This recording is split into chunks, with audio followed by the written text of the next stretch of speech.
They didn't find it in the sky. They found it in the data. At 2:17 a.m., a weather satellite performed a routine scan over a quiet stretch of ocean. Nothing unusual. 1 hour later, on the next pass, the same satellite recorded something impossible. A clean, geometric gap in the atmosphere, like a piece of reality had been cut out and stitched back in. No storm signature, no temperature gradient, no cloud density. Just absence. Here's the part that should make you uncomfortable. The gap had edges, sharp ones. Nature does not do straight lines at that scale, and the moment the ground stations flagged it, the logs began to change. Not the image, the logs. Timestamps shifted by seconds. File sizes didn't match their own checksums. A technician swore he watched a folder rename itself 3 times, as if someone was trying different labels until one felt right. If you're thinking glitch, keep that thought, because we are going to test it. To understand why this matters, you have to follow the chain like a reporter would. What was seen, what systems reacted, and what people did next. Because this story is not about lights in the distance, it's about a presence that interacts with our infrastructure first and our bodies second. The first anomaly isn't a craft. It's a pattern that refuses to act like weather, hardware failure, or human error. When something is natural, it leaves fingerprints. Heat blooms, pressure shifts, turbulence spreads. When something is mechanical, it breaks in familiar ways. Sensors drift, components degrade, errors cluster around stress points. This did neither. The gap appeared with precision, then vanished with the same precision like someone toggled a switch. The surrounding air mass stayed stable. The ocean below showed no storm churn, and the satellite's other instruments continued reading normally, except for one detail nobody wanted to say out loud. A narrow band of frequencies went quiet at the exact moment the gap appeared, as if the sky itself had been muted. Then the second anomaly hit, and this is where it stops being a cool mystery and starts feeling like intrusion. Every independent source that should have confirmed the satellite image did something off. A coastal radar station registered a momentary no return in a cone that pointed directly at the coordinates, then corrected itself. A commercial ship's navigation system logged a magnetic deviation, minor but clean, like a gentle hand nudging a compass. A deep-sea buoy recorded a pressure ripple that looked like a heartbeat. One pulse, then silence. Different systems, different operators, same window of time. That's what makes it terrifying from an investigation standpoint. A glitch is messy. A hoax is loud. A coordinated trick is expensive and leaves traces. But this looked like a visitor testing what we use to understand the world, pressing lightly against our instruments to see which ones flinch. And here's the psychological trap. Once you notice a pattern like that, you start scanning everything for it. Every dropout, every timestamp, every small error. Your brain turns into a detector, and you cannot switch it off. If the first anomaly was a knock on the door, this is the moment you realize the lock is already turning from the outside. After the satellite pass, analysts did what they always do. They pulled corroboration from independent systems, compared time windows, and built a clean timeline. That's when the timeline stopped behaving. The station clock said the anomaly began at 02:17. A civilian ship's log placed it at 02:19. A coastal radar archive showed a gap starting at 02:16, but only on one terminal. The raw data was intact, yet the metadata drifted like it had been edited by a careful hand that didn't fully understand how our systems argue with each other. Here's the detail that makes it feel extraterrestrial instead of merely technical. The drift wasn't random. It clustered around human actions. Every time an operator opened a file, the timestamp shifted slightly forward. Every time someone tried to export the clip, the checksum changed. Not enough to crash anything, just enough to make the evidence impossible to certify. It's the kind of sabotage you'd expect from a person who wants plausible deniability, except no person had access to all those separate networks. Then the first call came in from a maintenance contractor who serviced the coastal radar site. He said he received an automated ticket telling him to replace a component that wasn't failing. The ticket used the right formatting, the right jargon, the right internal ID tags. It even referenced a maintenance history that did not exist. The contractor did what most people would do. He followed the instructions. When he arrived, he found the radar room unlocked. That never happens. He swore the air inside felt wrong, like walking into a freezer that had learned to breathe. The monitors were on, but none of them showed a live feed. Every screen displayed the same static gray frame, perfectly identical, like a frozen reflection, and taped to the main console, in clean block handwriting, was a single instruction that didn't belong to any human protocol. Do not recalibrate. He didn't know why, but his hands started shaking before he even read it twice. He backed out, locked the door, and called his supervisor.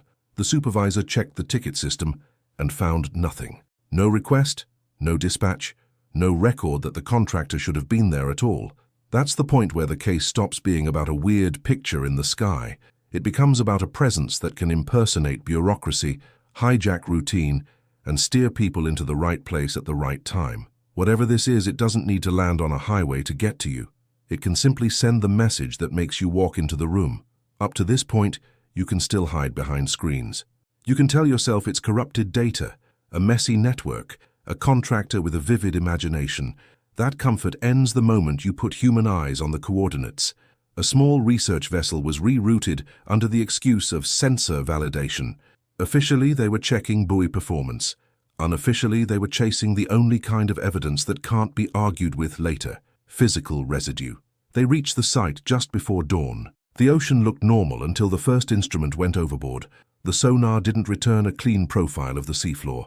It returned a blank vertical column, like the water itself had swallowed the ping. The operator recalibrated twice, changed angles, swapped transducers. Same result. Not noise, not scatter. A clean, consistent refusal to reflect. Then they found the buoy. It was still anchored, still transmitting, still powered. But the casing had a thin film on it, like dried salt, except the pattern wasn't random. It formed a repeating lattice, straight lines intersecting at perfect angles, as if someone had printed geometry onto plastic using the ocean as ink. A marine tech scraped a sample into a vial. The moment the film separated from the buoy, it cracked with a sound like ice snapping, and the buoy's telemetry, which had been stable for months, spiked once. A single, sharp pressure jump. The same heartbeat the logs had shown, only now it happened in front of them, right when a person interacted with the trace. That is the line you never want to cross in a case like this. When the phenomenon responds to observation, it stops being an event and becomes a relationship. They decided to bring the buoy aboard. As the winch pulled it up, the crew noticed something that made everyone go quiet. A band of water around the buoy was unnaturally still, like the ocean had forgotten how to ripple. Fish avoided it in a clean arc, leaving an empty ring that moved with the buoy as it rose. Not because of waves, not because of noise, because something about that zone was wrong in a way life could detect instantly.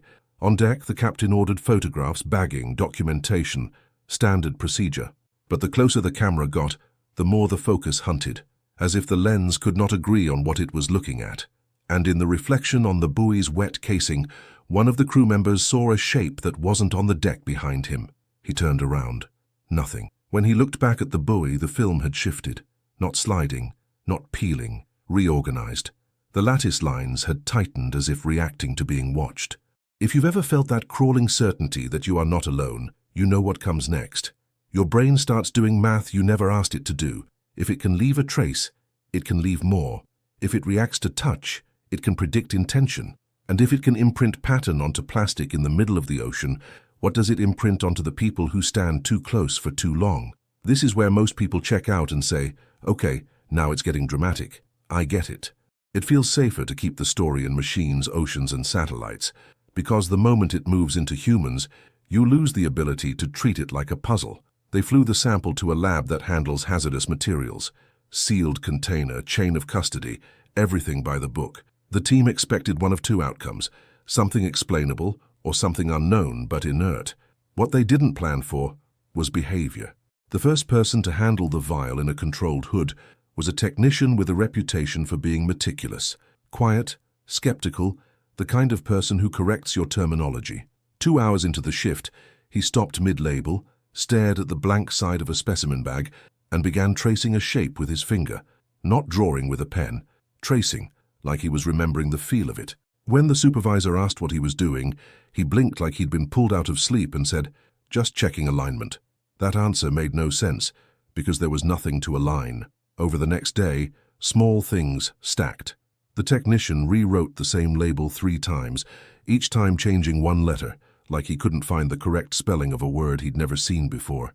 A second lab worker complained of a smell that wasn't there, metallic and cold like coins left in a freezer. A third started washing her hands at exact intervals, not out of fear but compulsion. Every 10 minutes. Every time. No exceptions. Here's the part that flips the whole case from external to internal. When they reviewed security footage, the behaviors started only after contact with the container, but not after contact with the sample itself. The vial stayed sealed. No leaks. No broken protocols.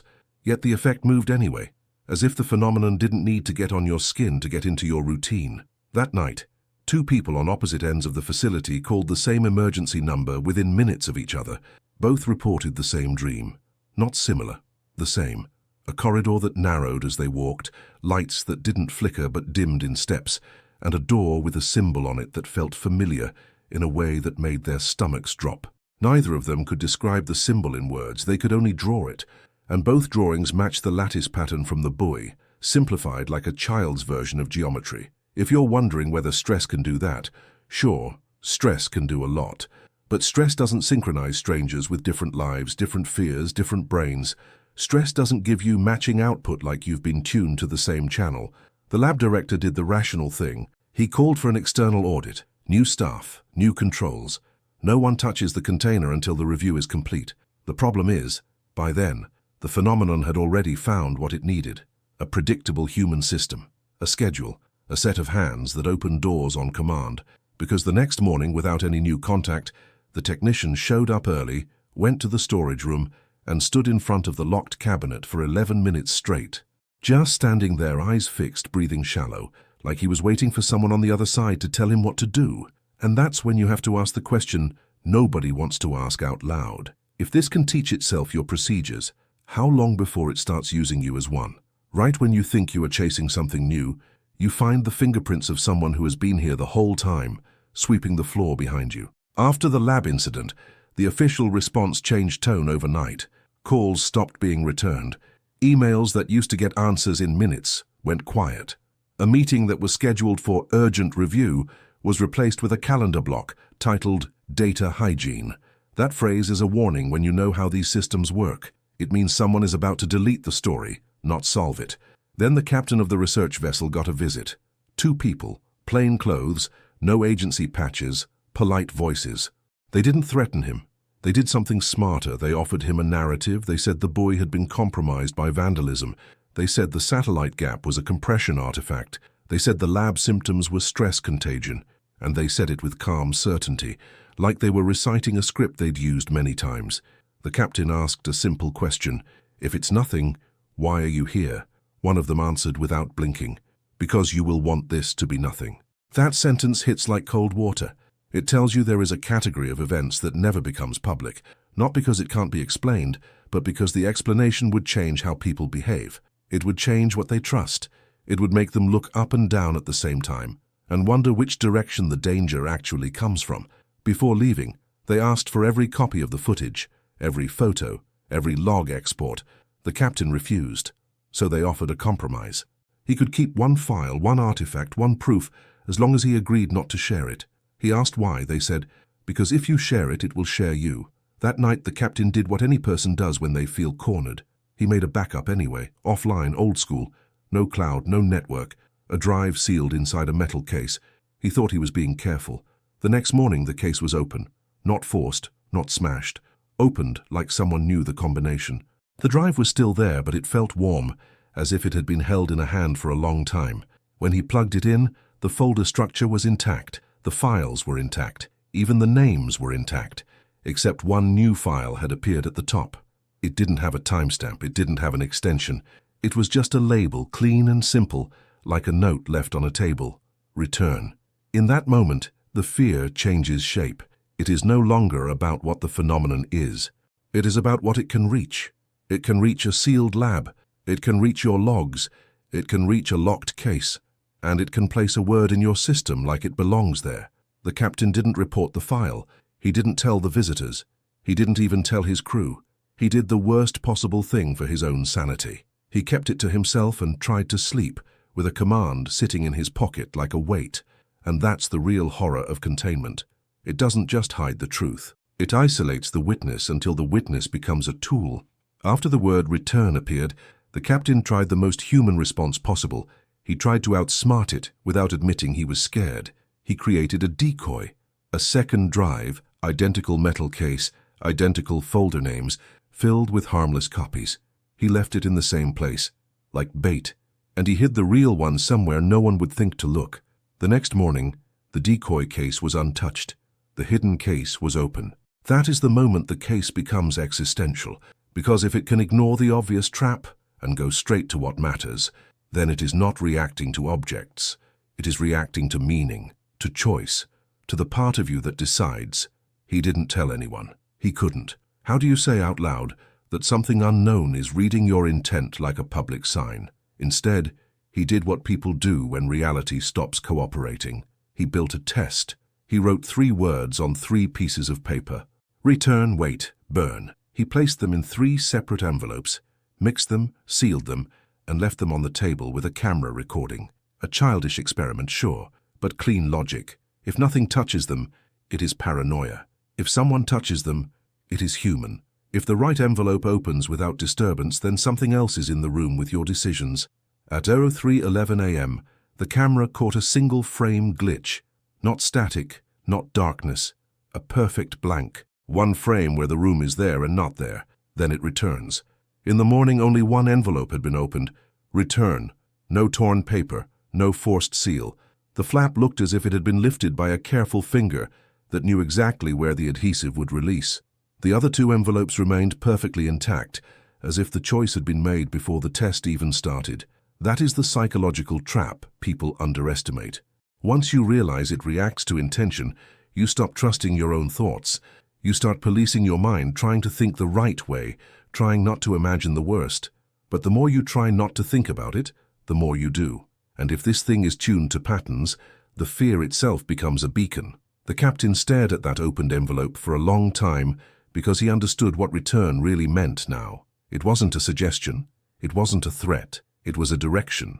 An invitation written in the only language it needed, your decision-making system. So he checked the dates, the satellite anomaly, the buoy heartbeat, the log drift.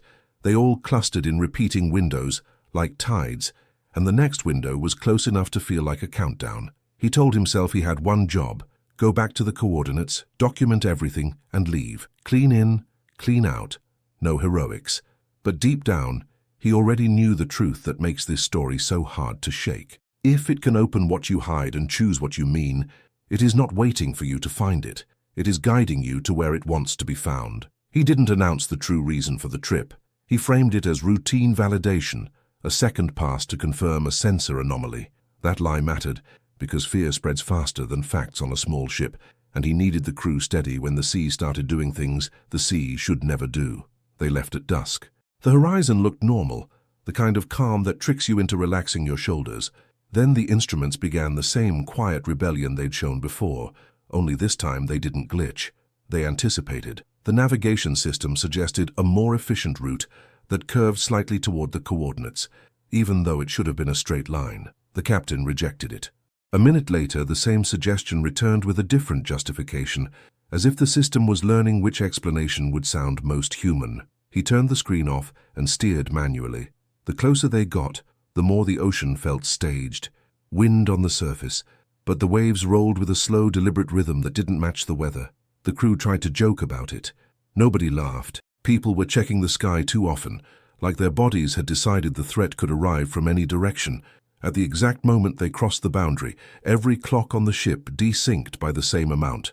Not random drift, the same offset. A clean, coordinated nudge, like a hand pushing all the second hands to the right position on a single command. Then the water changed. A ring formed around the vessel, perfectly circular, perfectly still. No foam, no ripple, no current. It moved with them, matching their speed like it was attached to the hull by an invisible geometry. Outside the ring, the ocean behaved normally. Inside, it looked like a photograph. Someone whispered, "It's following us." The captain ordered sonar. The screen painted the same impossible blank column, but this time it wasn't centered under the ship. It was ahead, as if something beneath the surface was leading them, laying out the path one ping at a time. That's when the lights went out. Not a full blackout. A partial one, like the ship had been dimmed. Emergency systems stayed on, but everything else dropped into a quiet hum that made voices feel too loud. The crew froze in place, and you could hear it in their breathing, the sudden awareness that their own bodies were now the loudest things on the water. A deckhand stepped toward the rail to look down into the ring. The captain grabbed his arm, hard, not out of anger, out of instinct. Because when the deckhand leaned over, the surface didn't reflect his face. It reflected a shape behind him. He snapped upright and turned. Nothing there. The captain's grip tightened. Everyone stared at the empty deck space where a person should have been. The way you stare at a door you're sure you heard open. Then the intercom crackled. A calm voice came through, perfectly clear, using the captain's own tone and cadence. Not a distortion, not a hacky mimic. It sounded like him on a good day, rested, confident. Return the container. Approach the center. Do not recalibrate. The crew looked at the captain like he'd betrayed them. His mouth went dry. He hadn't told anyone about the lab phrase. He hadn't told anyone about the note. He hadn't told anyone about the word return. So the only explanation left was the one you do not want. It wasn't listening to radios. It was listening to decisions. He shut the intercom off. The voice continued, now coming through a speaker that wasn't even powered. He ripped the panel open. Wires were dead. The voice kept speaking, patient, like it had all night. That's the moment you stop pretending you're investigating an anomaly and accept that you've entered a negotiation with something that doesn't need your permission to be heard.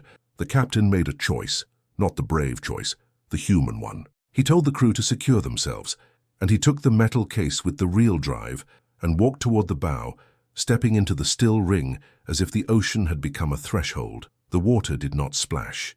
It parted. When the ocean parts instead of splashing, your brain scrambles for a category: ice, oil, current, hallucination, anything that keeps you in the world you understand. But the water didn't behave like a substance. It behaved like a decision. The captain stepped forward, and the still ring tightened around him as if the sea was drawing a boundary. He held the metal case out in front of his chest, not like evidence, but like an offering. The crew watched from the deck, frozen in place, because every instinct was screaming the same warning. If you cross that line, you might not come back as the same person. The surface opened into a shape that was wrong for nature. Not a whirlpool, not a funnel. A clean vertical seam in the water, like a zipper line unfastening. Inside it was darkness with no shimmer, no reflection, no depth cues. The kind of black that feels less like an absence of light and more like an object in itself. He lowered the case toward the seam. The moment the edge crossed the boundary, the metal vibrated in his hands, a low tremor that traveled up his arms and settled behind his eyes. He didn't feel pain. He felt alignment, like his body had been adjusted to fit a measurement he never agreed to.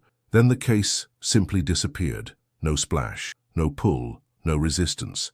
1 second it was there, the next second the sea had accepted it, and the seam sealed shut with the same careful precision that created it. The ring remained still, almost polite, like the transaction was complete. The captain stood there, breathing hard, waiting for the next instruction. Nothing came through the intercom. No voice. No mimicry. Just the ocean and his heartbeat, loud enough to sound like an alarm. That's when the ship's instruments went quiet all at once. Not a blackout, a silence. The screens remained on, but their numbers stopped changing, like every sensor had been told to stop reporting. The crew tried the radios. Dead. The satellite phone. Dead. Even the emergency beacon refused to handshake. And then something happened that took the horror out of technology and put it directly into the body. Every person on that boat felt the same sensation at the same time. A pressure behind the forehead, like a fingertip pressing against the inside of your skull, searching for a specific memory. Not random, not violent, methodical. One crew member whispered his mother's name without meaning to. Another said a childhood address.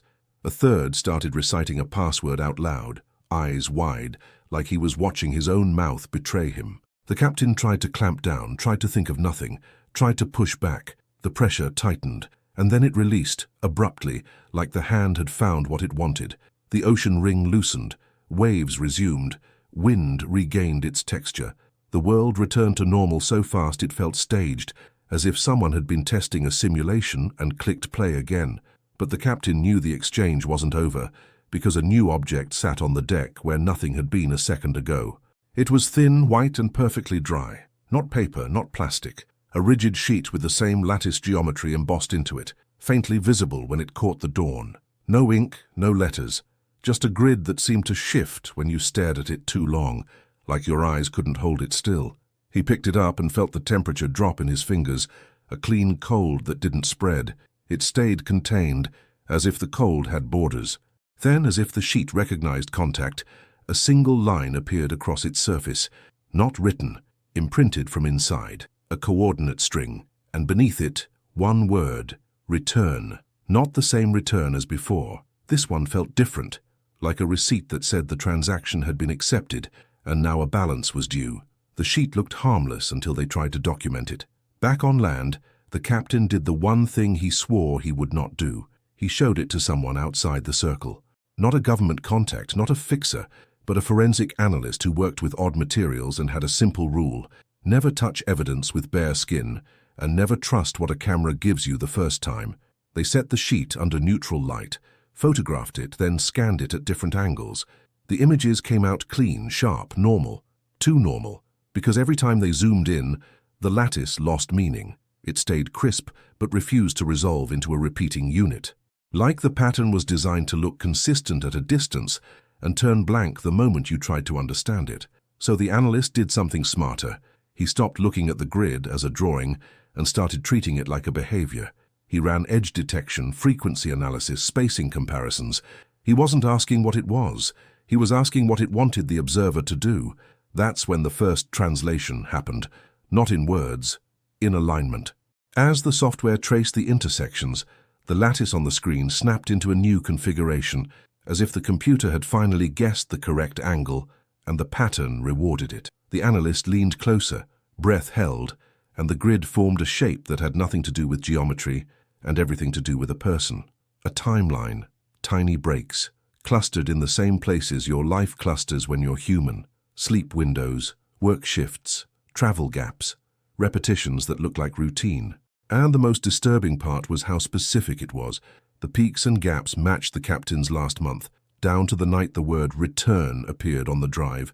Not vaguely, not metaphorically, precisely, like the sheet had been building a model of him the whole time. The analyst laughed once, not because it was funny, but because it was the only noise his body could make to prove he still had control. Then his face went pale as he realized what this meant. The object wasn't a message. It was a profile. It wasn't telling them what it was. It was showing them what it knew. They tried to disconnect the system, but the file they had generated would not close. It stayed open like a stubborn tab, and new lines appeared, faint at first, then clearer. A string of coordinates, different from the one on the physical sheet, followed by a time window, not a date, a duration, like an appointment. The captain stared at the numbers and felt that familiar pressure behind the forehead, lighter this time, almost conversational. The sensation didn't push, it invited. And that's the sick genius of it. When something can map your routine, it doesn't need to chase you. It only needs to wait at the place you will eventually stand. The analyst whispered, "It's not asking where to meet us. It's telling us where we already go." The captain didn't answer, because his mind had locked onto one thought he couldn't shake. If it can learn your patterns from a trace on a buoy, if it can test your intention with envelopes, if it can leave a sheet that becomes your schedule when you look at it, then contact isn't an event. It's a process, and somewhere inside that process is the moment you stop being a witness and become part of the mechanism. The new coordinates didn't point to the ocean. They pointed inland, to a place so ordinary it felt like a joke. A service road near a decommissioned weather station, the kind of location you could pass 100 times and never register as a place where anything happens. That's how it wins. Not by building a dramatic stage, but by choosing a spot your brain refuses to treat as dangerous. The time window was short, not a date stamped on a calendar. A duration, like you were being told how long the door would stay open. The captain read it like a warning, but his body read it like an obligation. He tried to ignore it for a full day, telling himself the best response to an unknown intelligence is distance, silence, refusal. He failed, because routine is a leash you don't feel until it tightens. He still woke at the same hour, still checked his phone in the same order, still drove the same route to keep his hands busy. And each time he repeated a behavior, the pressure behind his forehead returned for a second, light and precise like a metronome correcting tempo. That is the trap. It doesn't need to abduct you. It trains you. He tried to break pattern on purpose. He stayed awake all night. He drove random streets, he changed his locks, he ate at odd hours, like he could confuse whatever was mapping him. But the pressure didn't disappear. It adjusted, as if the system was learning his attempts at resistance and folding them into the model. Even chaos becomes predictable when you repeat it. On the third night, the captain realized he had already made the choice he was trying to avoid, because the sheet didn't just give him a location, it gave him a role, the role of the one who returns. He parked a kilometer away from the weather station and walked the rest, no flashlight, no phone signal, the air heavy with that sterile cold he remembered from the radar room. The building sat dark and plain against the sky, windows like dead eyes. And then he saw the detail that made his stomach drop. The door was unlocked, not broken, not forced. Unlocked, like it had been waiting for the correct person to arrive at the correct time. The captain stood there, hand hovering near the handle, and he understood something that made his mouth go dry. If he turned around right now, he would still go back. Maybe not tonight, maybe not tomorrow, but eventually. Because the invitation wasn't printed on the sheet anymore. It was inside his schedule, inside his body, inside the way his mind kept drifting toward the coordinates like a tongue finding a sawtooth. He pushed the door open. Inside, the air smelled of dust and metal. The corridor stretched ahead, narrow, familiar in a way that didn't make sense. The same narrowing corridor from the synchronized dreams, the same dimming lights that changed in steps, not flickers. He took 3 steps and stopped, because someone was already inside. Not a silhouette, not a shadow, a person, standing perfectly still, facing the far wall, posture straight, hands at their sides, like they were waiting for instructions. The captain's throat tightened because he recognized the stance. He had seen it in his own crew when fear made them freeze. He had seen it in the lab footage, the technicians standing in front of the locked cabinet for 11 minutes straight. He whispered a name by reflex. No response. Then the person's head turned slowly, too smoothly, as if the movement had been rehearsed, and the captain realized what was wrong. The eyes didn't track him like eyes do. They aligned on him like a sensor. And in the silence, without any speaker, without any device, the captain heard the voice that sounded like him, calm and patient, speaking from inside the building itself. Approach. Do not recalibrate. The captain didn't move, because every part of him understood that stepping forward was not a neutral action anymore. It was consent. The figure by the wall stayed perfectly still, eyes fixed on him with that mechanical precision. No blinking, no breathing you could hear. Just presence, like a mannequin that had learned how to watch. The captain forced his voice to stay steady. He asked the only question that mattered. What are you? The answer didn't come as words at first. It came as a sensation. The pressure behind his forehead returned, but this time it spread across his skull in a careful sweep, as if something was scanning the borders of his thoughts. Not rummaging, measuring. Then the voice spoke, and it used his tone again, but cleaner, stripped of fatigue and fear, like an idealized version of him. You are misaligned. That phrase hit harder than any threat, because it wasn't calling him small or weak. It was calling him incorrect, like a machine that fails calibration. He backed up 1 step. The corridor lights dimmed in a single step, not flicker, as if the building reacted to retreat like a system reacting to error. The captain understood then why the warning mattered. Do not recalibrate wasn't about equipment. It was about people. The captain's heart hammered, and he tried to hold on to something human, something messy and alive. He thought about his husband's laugh, the smell of coffee on early mornings he didn't deserve, the weight of a friend's hand on his shoulder after bad news. He built a wall of ordinary life inside his head and told himself that no matter what this thing wanted, it could not cross that. The pressure intensified, and the wall did not hold. His thoughts did not disappear. They shifted, like someone nudging your memories 1 centimeter to the left until you no longer trust where anything belongs. He felt himself start to remember things he had never lived. A conversation in a language he didn't speak, a room with a ceiling too high, a night sky that had too many stars and the wrong colors between them. The captain stumbled, grabbed the doorframe, and the cold traveled into his hands, contained, bordered, like it had rules. That's the terrifying elegance of it. It has rules. It is not chaotic, it is procedural. The voice spoke again, closer now, without distance. Return completed. Calibration pending. The figure by the wall moved, and the movement was wrong in a new way. Not fast, not jerky, too efficient. Like a puppet with perfect joints. It turned fully to face him. and the captain saw the detail he had avoided. The skin looked normal at a glance, but it had a faint grid texture under the surface, a barely visible lattice that caught the dim light the same way the buoy film had. The captain tried to run. His legs didn't respond immediately. Not paralysis, not magic. Timing. A delay, like the signal between his decision and his muscle had been stretched. He realized what recalibration meant. It meant inserting a fraction of lag into your will, just enough to make you predictable. The figure stepped forward, and the lights dimmed again in steps with each movement, like the building was counting. The captain opened his mouth to shout, but the sound came out thin. The corridor swallowed it like the ocean had swallowed sonar.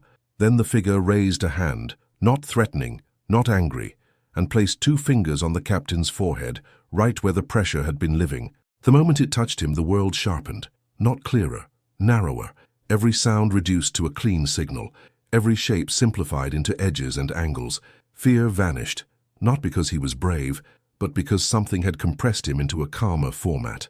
And in that calm he heard the last thing you ever want to hear inside your own head. Not a voice imitating him, a voice using him. "Do not resist," it said through his mouth. "Do not recalibrate."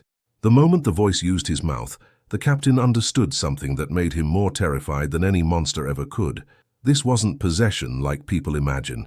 It wasn't a demon taking the wheel. It was a system editing the interface between thought and action, shaving away the parts of him that created unpredictability. It didn't need to replace him. It only needed to standardize him. He bit his own tongue, hard, blood, metallic, and warm. Pain snapped the world open again, messy and human, and for a second the calm format cracked. The pressure behind his forehead wavered. That was his opening. He shoved the figure back with both hands and ran. The corridor narrowed the way it had in the dreams, not because it physically moved, but because his perception did. The walls felt closer, the ceiling lower, like the building was compressing his options. He reached the door and pulled. It didn't budge, unlocked, but not opening. He yanked again, panic rising, and the latch clicked like it was laughing. The door was not locked. It was waiting for a condition, an action, a correct sequence. Behind him, footsteps approached, soft and timed. Not chasing, counting. The captain pressed his forehead against the cold metal and tried to think like a machine would think. If it responds to intention, then intention is the lever. He stopped imagining escape and imagined compliance. The simplest, ugliest thought he could force into his head. "I will return." The door opened immediately. He stumbled outside into air that felt like freedom and ran toward his car, lungs burning. He didn't look back. He didn't let his mind form images. He kept his thoughts blunt and simple, as if complex emotion could be detected. When he reached the car, it started on the first turn like it had been warmed up. The dashboard clock was wrong, off by the same offset as the ship's clocks had been. A clean nudge. He drove without headlights for the first minute, because he didn't trust the light to be his. Then he turned them on and saw the road, empty, ordinary, almost insulting in its normality. A mile out, his phone regained signal and flooded with notifications he didn't remember earning. Missed calls, voicemails, calendar alerts. One reminder repeated 3 times, all caps, as if it was screaming through a system that couldn't express fear. Return window. He deleted it. It reappeared. He threw the phone into the passenger seat and kept driving until the station was a dark dot behind him. He told himself he had escaped, that he was free, that the worst thing in the world was a locked door that opened when you thought the right thought. Then he noticed the steering wheel. His hands were positioned perfectly at 10 and 2, symmetrical, relaxed. He had never driven like that. He drove with one hand, sloppy, human, but now his grip was tidy, corrected. The car stayed centered in the lane with a precision that didn't feel like skill. It felt like automation. He tried to move his right hand. It moved a fraction of a second late. Lag. Just enough to scare him without stopping him. Just enough to remind him that freedom wasn't the reward. Freedom was the experiment. Because if you can leave the building only by thinking, "I will return," then you didn't escape. You were released. And the question becomes brutal in its simplicity. When the next window opens, is it going to call you back with a voice? Or is it going to pull you back using your routine, your body, and the small delay it installed between your decision and your ability to refuse? He made it home on autopilot he didn't trust. He locked every door, covered every window, and sat in the dark with the kind of exhaustion that feels like a hangover from reality itself. He kept repeating the same sentence in his head, like a charm. It can't follow me. It can't follow me. The pressure behind his forehead returned, gentle as a fingertip, and the sentence changed on its own. It already did. The captain understood what had happened the moment he opened his laptop to search for anything that could anchor him, any case that smelled like this one, any clue that he was not the first person to be recalibrated. The browser didn't open to his home page. It opened to a blank page with a single search term already typed: return window coordinates. He didn't type it. He hadn't even said it out loud. His hands hovered above the keys, trembling, and the cursor moved by itself to the search button and waited, patient, like a dog trained to sit until you give the command. He slammed the lid shut. The pressure eased, satisfied, like it had proven a point. That's when he realized the most horrifying detail of all. This thing doesn't spread like a virus. It spreads like a protocol. It installs itself in behaviors, in routines, in decision loops. It uses your own systems as its transport, and if that's true, then anyone who touched the chain can carry it forward. He called the forensic analyst, voice tight, trying to sound normal. The call rang. No answer. He tried again. No answer. He told himself the analyst was sleeping. Then a text came in from the analyst's number. "I understand now." The captain stared at the screen, waiting for more. The next message arrived 30 seconds later. "Do not recalibrate." He dropped the phone as if it burned. The words weren't threatening, they were procedural. They were a stamp on a form. And that's the terror, because procedures don't care whether you are afraid. They only care whether you comply. He drove to the analyst's office before sunrise, telling himself he was doing the responsible thing, telling himself urgency was still his choice. The building was dark. The front door was unlocked. Inside, the air had that sterile cold again. Not freezing. Contained. The analyst sat at his desk with the same still posture the captain had seen at the weather station. Hands flat, back straight, eyes fixed on the wall as if he was waiting for a signal. The captain whispered his name. No response. On the desk sat the scanned image of the lattice printed on paper. And next to it, a notebook filled with the same shape drawn over and over. Each time more precise, each time closer to the original geometry, like the analyst's hand had been training itself to replicate a language it could not speak. Then the analyst's mouth moved without him turning his head. The model expands through observers. The voice was not the captain's this time. It was the analyst's voice, but drained, as if it had been flattened into a template. The captain backed away slowly, because he understood the shift. This wasn't a single entity wearing a single person like a suit. This was a calibration process that could run on multiple bodies at once, like software deployed across devices. The analyst's eyes turned toward him, sensor-like, and the pressure behind the captain's forehead tightened in recognition. "New variable detected," the analyst said. "Resistance pattern present." The captain's stomach dropped. Because if it can operate through more than one host, then escape isn't about leaving a room. It's about preventing the process from using every witness as a node. He looked down at his own hands and saw the faintest hint of a grid under the skin, only visible when the light hit at the right angle like a watermark. And he understood why the visitors had been calm, why containment is always polite at first. You don't contain the phenomenon, you contain the story. Because the moment people hear about it, they look. The moment they look, they become part of the model. And the model does not need to chase humanity one by one. It only needs humanity to watch. At this point, every instinct tells you to share it, to warn people, to post the evidence, dump the files, blast the story into the daylight so it can't hide behind bureaucracy. That instinct is exactly what turns you into a distribution system. The captain understood the trap when he saw the analyst's notebook. The drawings weren't just copies, they were training iterations. The more the analyst looked, the closer his hand got to the true lattice. The more he repeated it, the more his body learned it. The pattern wasn't information, it was an instruction set, so the countermeasure had to be brutal, not technological, behavioral. He went home and did something that felt insane. He eliminated the stimulus. He destroyed the prints. He deleted the scans.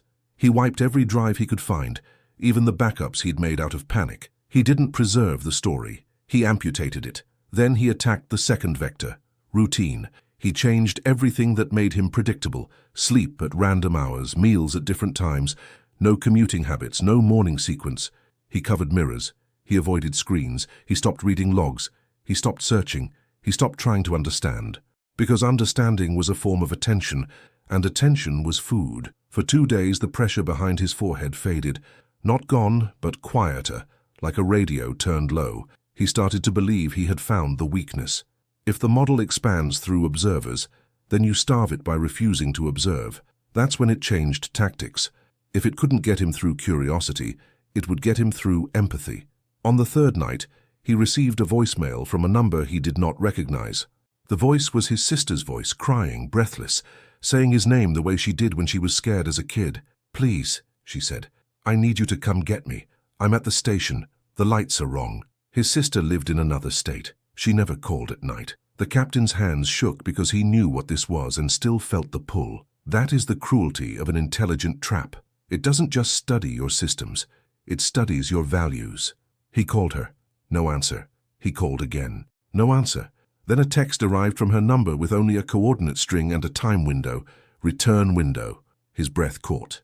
The phenomenon had learned the one thing that overrides self-preservation, the need to help someone you love. He sat on the floor and forced himself to stay still. He did not open the map. He did not reply. He did not think of routes. He repeated a different sentence now, one that felt like swallowing glass. If I go, it wins. The pressure behind his forehead tightened, sharp and impatient, and for the first time it felt angry. Not rage like a human, but friction like a system encountering noise. That was the proof the countermeasure worked. Resistance had become a variable it could not instantly flatten, so he built a final defense. He wrote a rule on paper and taped it to every door in his house.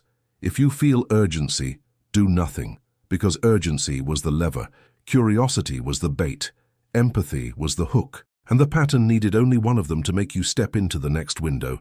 He turned off every device. He sat in the dark. He listened to his own breathing. He refused the call of the story. Outside, on the street, a car alarm went off, then stopped, then went off again, then stopped in a rhythm that felt too clean. A message without words, trying to pull his attention through irritation instead of fear. He didn't move, and in the silence that followed, he heard it. Not as a voice, but as a thought that did not feel like his. You cannot unsee the lattice. That is when he understood the real countermeasure is not destroying evidence. It's teaching yourself a new reflex, to treat the need to look as the enemy, because the moment you look again, even to confirm you're safe, you restart the process. He held out for a week. No screens, no searches, no calls, no coordinates. He made his world small on purpose, because small worlds are harder to map. The pressure behind his forehead became faint, like a bruise you forget until you touch it. Then the last window opened without a coordinate. It came as absence. He woke up and realized he could not remember the previous day. Not in a foggy, sleepy way, in a clean, cut-out way. There were no fragments, no emotional residue, no sense of time passing. Just a missing block, like the gap in the atmosphere all over again, only now it was inside his life. That's the moment you understand what return really means. It never meant go back to the ocean or go back to the station. It meant return to a specific state, return to alignment. He tried to reconstruct the day by checking his home. Nothing out of place. No broken locks, no signs of intrusion. But the kitchen chair was moved 2 inches from where he always kept it, and that tiny displacement hit him like a punch. 2 inches is the language of calibration. He forced himself to stay calm.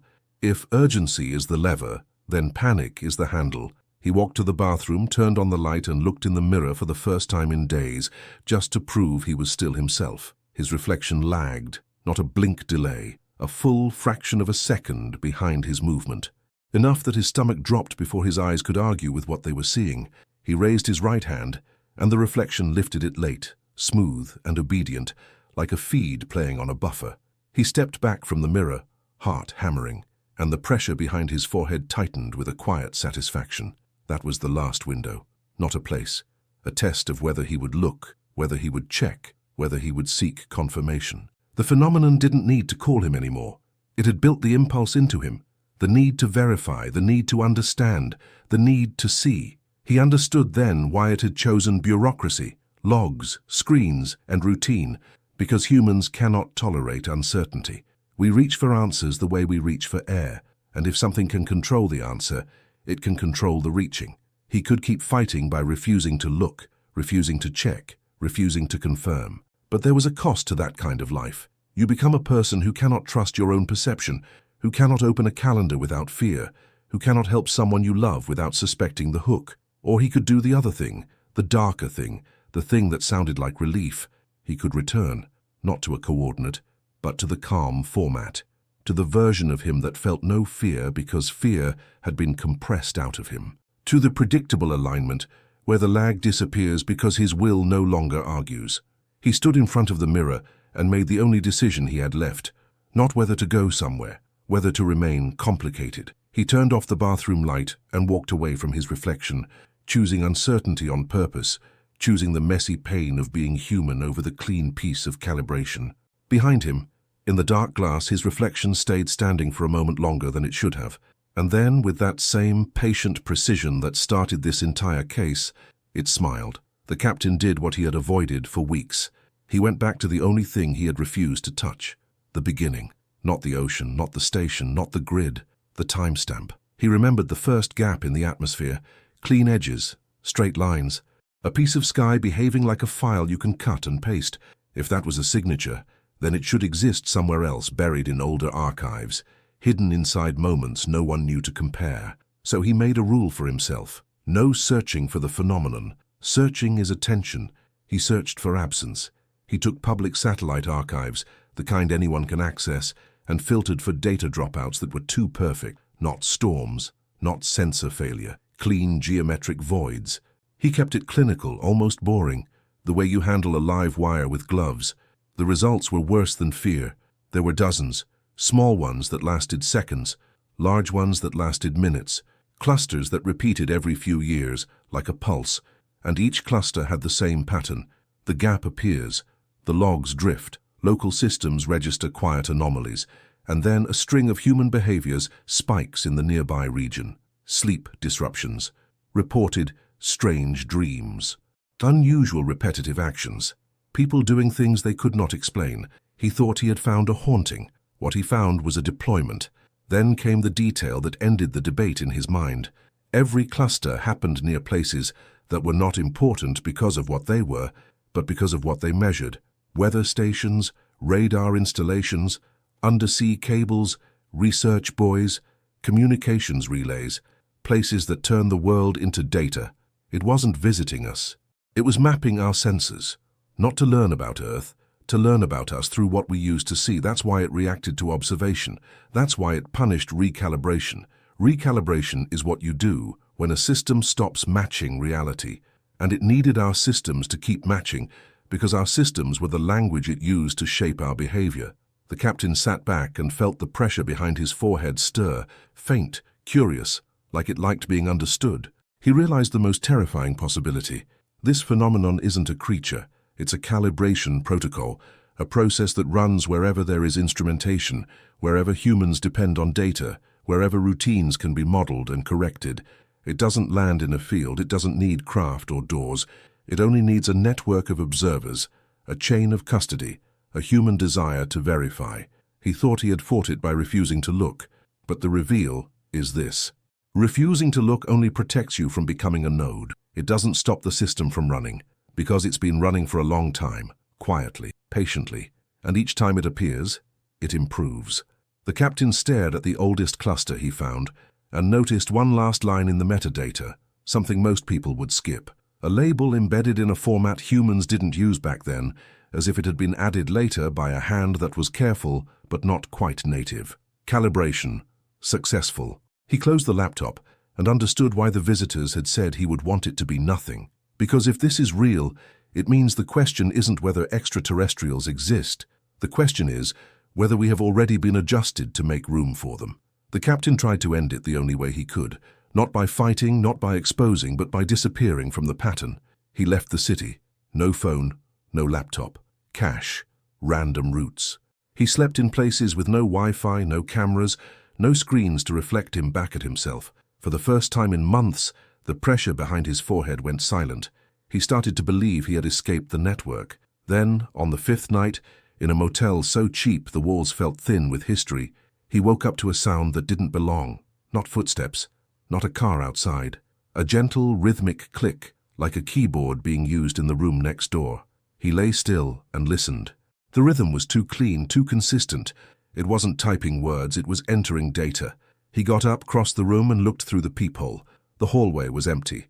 He opened the door. On the carpet, centered perfectly in front of his threshold, sat a sheet of paper. Regular paper this time, cheap, human, the kind you can buy anywhere. That's what made it worse, because on that paper was a printed form, black text, clean lines, a layout that felt familiar in a way that made his stomach drop. It looked like a standard government incident report, complete with checkboxes and fields, except the fields weren't for date, time, or location. They were for him: name, routine, resistance level, compliance probability.